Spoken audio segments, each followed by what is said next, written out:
கணவன் மனைவிக்குள்ளே இருக்கக்கூடிய சிறு சிறு பிரச்சனைகள் எல்லாமே ஜூன் மாதத்திற்கு பிறகு அப்படியே நிவர்த்தியாகும்.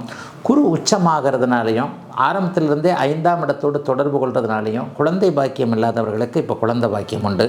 சிறு குழந்தைகளுக்கு உடம்பு அப்படி சரியில்லை, இப்படி சரியில்லை, நோய் நொடியாக இருக்குது, குழந்தைகளை பற்றி பார்க்க முடியல, மருத்துவ வசதி தேவைப்படுது, அந்த மாதிரியாக இருக்கிறவங்க எல்லாருக்குமே அதற்கான மருத்துவ அமைப்புகள் உண்டு.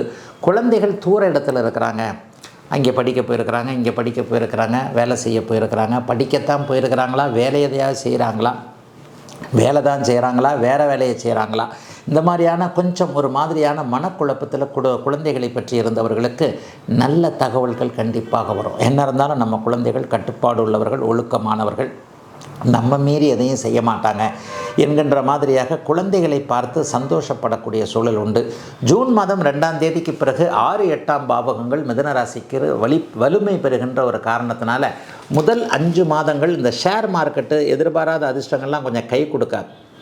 ஆனால் பிற்பகுதி ஒரு 7 மாதங்களில் ஷேர் மார்க்கெட்டை கை கொடுக்கும். இழந்த பணத்தை திருப்ப வாங்கக்கூடிய அமைப்புகள்லாம் இருக்குது. யார்ட்டையாவது ஏமாந்துருந்தீங்கன்னா கூட அந்த பணம் கொஞ்சம் திருப்ப வரும்.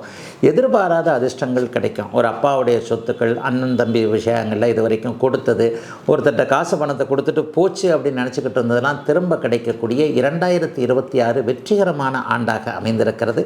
மிதுன ராசிக்காரர்கள் எல்லோருக்கும் இந்த ஆண்டு.